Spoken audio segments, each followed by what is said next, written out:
Guys,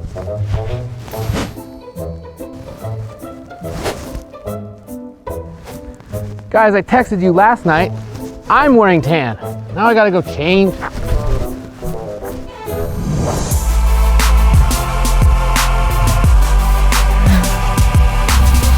The Land Cruiser traditionally lined up with the big boy Lexus LX, but in its newest iteration, it's been hit by a glancing blow from a shrink ray, and now it's sized to go head to head with the GX. What also makes this comparison really fun is the fact that these two vehicles, even though one's a Lexus and one's a Toyota, they're actually really close on price. This Land Cruiser First Edition, of which there are only 5,000 being built, it runs all the way up to almost $77,000, while for the Lexus, which is basically as built up as the GX will come, that's only 80 grand. So when they're that close, we get to compare them on equal footing, which is something we don't often get to do between these two companies.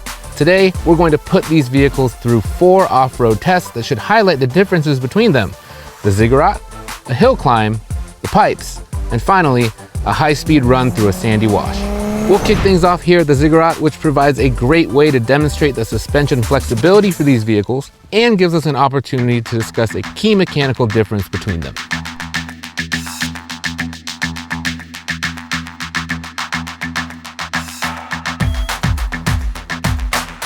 So we've got the GX up here on the Ziggurat, and this is supposed to be more of a test of suspension articulation, but it turned out to be a test of approach angles as well. Now these two vehicles, very similar in size, both have 112.2-inch wheelbases on the same TNGA-F platform that is going under basically all of Toyota's new trucks. But the difference is the GX, 3 inches longer, and all of that seems like it comes in the nose because it only has a 26-degree approach angle. So we actually have to be pretty careful getting it up here. So differences in the front suspension between these two vehicles: the Toyota has a much more lo-fi solution, just your old school disconnecting front sway bar, but here in the Lexus, a high-tech solution, an electronic kinetic dynamic suspension system, which basically means that they can take that front stabilizer bar, make it loose off-road to give you articulation, and make it tight on-road to make it more comfortable.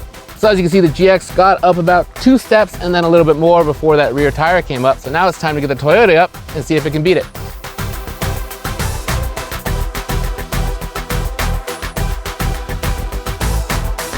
So now we've got the Land Cruiser up here, and as you can see, it went just about as far as the GX, although that nose is a little bit shorter, so it got up here with considerably less drama. While we had both vehicles up here, we took a look at the underside as well, and in the Land Cruiser, we could see that it's a lot more built up. You have this really big, nice skid plate that goes from the front all the way through to basically the middle of the truck, and it covers up the transfer case, covers up a lot of the important mechanical bits. And on the GX, a lot less shielding, and you also have, instead of a rock rail here, which is pretty tough, these sort of like plastic side steps so that we're very afraid of hitting on anything because they might break off. So in the Land Cruiser, it seems like you can send it a little more without worrying. So here at the Ziggurat, it's basically a tie. These two went up about the same amount and showed the same amount of suspension articulation, although it was a bit easier to load in the Land Cruiser. But now it's time to head on to our next challenge, the hill climb. As we're headed to the next obstacle, this gives me the chance to tell you about the other benefit of the EKDSS system, and that would be on-road driving. So the GX basically drives a little bit better than the Land Cruiser in pretty much every way, and a lot of that is because of that system. The front end feels a bit more planted, it's more comfortable. On the road, body roll is much better controlled, and that's not to say that the Land Cruiser drives badly, because for something on a truck platform, I think the Land Cruiser also drives quite well. But this EKDSS system helps the GX feel more composed, and on the skid pad, even though it has a more aggressive all-terrain tire, it even pulled a higher number than the Land Cruiser did. And I think a lot of that comes down to that front end stability. Now you might think that one of these being a Toyota and the other one a Lexus, that there would be a big difference on the inside. However, these two interiors feel pretty similar, and that's because they have a lot of the same features. Both of them have leather upholstery, both of them feel really well finished and built, and they have the same things like heated and ventilated front seats and even a cooled center console box that doubles as a mini fridge while you're on the go. The Lexus, it might have a larger screen, but the bottom of that screen is always reserved for the climate controls, which means that the two screens feel effectively about the same size, and ergonomically, I actually prefer the Toyota setup with buttons for that and a better placed wireless charging pad. Overall though, I still give a slight advantage to the GX, but the fact that this is another close competition speaks really highly of the Toyota. For all the similarities that these two have, roughly the same weight we found on our scales yesterday and same wheelbase, very different philosophically when it comes to what's under the hood. So here in the GX, a twin turbo V6, and in the Land Cruiser, a turbo 4-cylinder with that hybrid system. Now, even though both of these powertrains make very similar power figures, how they deliver that power could be just very different, and that's what we're here to figure out at the hill climb, how they do in these low speed situations where throttle dexterity becomes super important. So let's end it. I have it in 4-low right now. We've locked the center diff and we've locked the rear diff, and I am doing all the throttle control. So here we go. Oh, man. You know, for all the issues that we had with the front clearance, this suspension is actually on this hill showing some pretty good articulation. I can sort of feel the wheels coming off, but I feel like the other ones are really doing a good job of keeping contact. This engine is so smooth. I've basically planted my foot here right at like mid throttle, and it's just moving up evenly. The torque output is super smooth. There's no peakiness, and even though I'm at super low RPM, I just crawled right up this hill. After kind of having a hard time getting it up on the Ziggurat, I was a bit worried about this hill climb, but my fears were completely misplaced. This thing is just all around light work. So we've switched over to the Land Cruiser, set it up in pretty much the exact same way, 4-low, but this time disconnected the front sway bar, center and rear disc locked, and let's see how she does. So like the other hybrid systems in Toyota's trucks, everything here happens before the bell housing. So electric motor and gas engine, both in combination, sending that power to the transmission together. So it really comes out like one power source. And you really have to nail the blend here because you need to be able to get really smooth output of power. I'm in the sort of the same throttle position here that I was in the GX, and it's pretty good. I gotta be honest with you, it's hard to kind of tell exactly where the gas engine ends and the electric power begins. Maybe 30% throttle to 40% here, just holding it real consistent, and the torque output seems to be following that just so. I'm crawling up the hill at just a really consistent rate. Oh man, just like the GX's powertrain. Really impressed by the one here in the Land Cruiser as well at low speed. No problem up that hill. Both of these rigs just showing off today. So yeah, all the concerns that you might have about a hybrid powertrain up here kind of dispelled really quickly. Impressive in the Land Cruiser and impressive in the GX. I know I use that word so much, but these two, they're really doing it for me so far. And now we're on to our next obstacle, which should provide a much larger challenge, the pipes. Okay, so we are here at the pipes, which presents a very stern test, I think, for these two vehicles. They made it up the hill super easy, but this might be where they run into some trouble. Now, both of these vehicles have decent ground clearance, 8 inches in the Land Cruiser, 8.9 inches here in the GX, but because of the GX's big nose, it has a much worse approach angle than the Land Cruiser does. So 31 degrees in the Land Cruiser, only 26 degrees here in the GX, and I think that is why the GX is really going to struggle with this obstacle. Fans of the Edmunds channel, you'll remember that we were last out here with a Mercedes-Benz G550 Professional, and it made it over both sets of pipes. It made it! But that vehicle, it had the running boards removed, and it also had 9.5 inches of ground clearance, which is significantly more than both of these vehicles. So a little nervous again. Both of these vehicles have a very cool multi-terrain monitor system. So when I'm in 4-low here, it brings up this nice camera view right here. And as I roll up here to the start of the pipes, there's a section where the pipes go straight, and you really need to make sure that your tires are dead onto them. So the nice thing is that as I roll up here, I have this little guide here where I can see where the tires are, but if that's not precise enough, I just hit this button right here, and it takes me to another view where I can actually see sort of through the car and see exactly where the tires are. So I also have this nice view down the left and down the right. So as I'm going up here, I can literally just see through the vehicle where my tires are and make sure they're on both of those pipes and get it exactly where we need to be. Now, the system has one shortcoming. It is that, as you can tell right here, I can't really tell how close the nose is exactly to this next obstacle. And so this is where we're gonna have to stop and call in a spotter to make sure that we have enough clearance to get up onto this next part. Here we go. The GX's extra ground clearance should have given it some advantage on this obstacle, but we were constantly worried about its long nose, those pesky running boards, and the unshielded portions of the underbody. While we were able to eventually find a line to get the GX through the pipes, it was a slow and stressful enterprise for all involved. The Land Cruiser's superior approach angle and shielding were both on display here, and it took only about half as long to clear the pipes as it did in the GX. And it did so with a lot less stress thanks to the rock rails and bigger skid plate providing ample protection. Even though both rigs completed this exercise, it's pretty clear which vehicle I'd choose if I had to do it again. This is a pretty clear win for the Land Cruiser.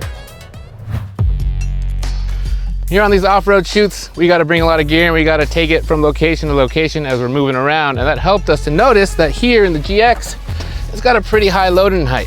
But we come over here to the Land Cruiser and things, they get even worse. And that's because it's got a hybrid powertrain, and the only place to really put that battery where it's going to be safe is right here under the cargo floor. And as a result, this load-in height is even higher. So if you're a shorter person, getting anything heavy up into this cargo area is going to be really difficult. Now, this is a problem only on the Land Cruiser for now, but the GX is going to have the same problem when it gets its own hybrid powertrain later this year. Okay, now we finally get to go a little bit faster. You know, it was fun driving those things at low speed, but out here in the wash, this is where the day is going to get really fun. Now, both of these vehicles, like we said before, make similar power, and they both deliver it very well at low speeds in the low range. But now we're in 4 high, we're in the wash, and we're gonna see how these things do when we need them to give a little bit more high output consistently here to really get us through this soft sand. We are here in the GX first with its twin turbo V6, and let's see how she does. Oh, this is awesome. So yeah, we're in 4 high, multi-terrain select, set to sand, giving me some looseness out of the rear here. Oh my goodness. With it set to sand, disables a lot of the traction control here so I can really let the rear hang out. And the fun part is that the engine is definitely up to the task. I'm not even locking it into a gear. I'm just letting the transmission sort of do its thing. And it is very squirrely. Power output super consistent, even here at speed. If I want to use the throttle to really get through these turns, I can. Just here and then counter steer all the way back through. Woo, yeah! Oh, your hands gotta be ready with this thing. Oh my goodness. How fun is this?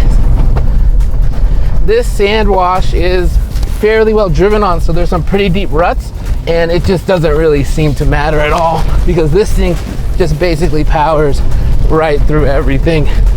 Oh. Again, even though these two really make the sort of the same power, this thing was 1.6 seconds faster to 60 at our test track, and it just, oh man, it just loves to throw down. I've said it plenty of times today. I will say it again. I love this engine. I love it so much. It does get much worse fuel economy than you're gonna get with the hybrid in the Land Cruiser, but fuel economy is not everything, right? And the extra cost, I think I'd pay it. I think I'd pay it. This thing is an absolute animal. Oh my God. Land Cruiser time? All right, now it's time to see what the Land Cruiser can do. First things you notice, the steering does not quite feel as precise out of the front suspension. That also might have to do with the tire. More aggressive tire on the GX, weirdly, like a much more aggressive tread on it. That's allowing me to sort of get down in the sand. This thing feels a bit like it's skidding over the top, so I end up having to work a lot harder with the wheel to sort of get it to turn. Powertrain performance seems good though. For all the concerns about it with that lower 0 to 60 time and problem with output, it's still allowing me to sort of get the tail out here when I really want it to. There's just one sort of problem with it really, and that's, it kind of feels like turbo lag. Like the powertrain and the GX just feels more responsive. It always feels ready to sort of get up and meet you when you really want to deliver that power and get the back end sliding out. And this one, you sort of have to be a little bit predictive with your inputs, both the steering ones and the throttle. And so you just end up, you know, not feeling quite as connected to the experience as you do in the Lexus. That's not to say that this thing is doing poorly out here, because I mean, look at my face, still having a ball, but it just lacks a little bit of the sharpness that the Lexus has. Still though, plenty of juice to get the tail out. And you just gotta really be careful and ready with your hands to catch it.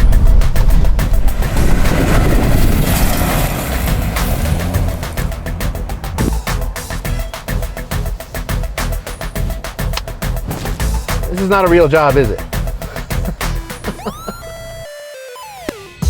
Now, even though one of these is a Lexus and the other one is a Toyota, out here in the off-road environment, they both perform very well today. I would say they show that they're both up for any kind of overlanding adventure that you can throw at them.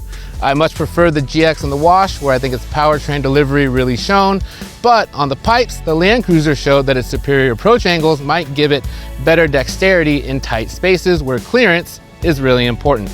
What it comes down to for me though is kind of everyday livability, and in that regard, the GX is clearly ahead. It goes better, as we showed at our test track. It also stops better. The Land Cruiser has some really bad ABS. And it also has a nicer interior. Yes, you're getting a Lexus interior at that price, and even though the Toyota interior is very nice for a Toyota, I'm still probably gonna give the Lexus the edge in that regard. And for those reasons, for me, if I'm taking one home today, it's probably the GX. However, if what you're looking to do is take one of these and build them up to make them even more capable, the Land Cruiser is a much better canvas for that. The GX, the Overtrail, and the Overtrail Plus are really the only ones that are gonna come with the off-road goodies you need, while on the Land Cruiser, they're gonna come with a lot of them standard. And if you go down to a 1958, you get the cool round headlights, and it starts at about $55,000, which leaves you a lot of room for all the upgrades that you might want. Thanks for watching.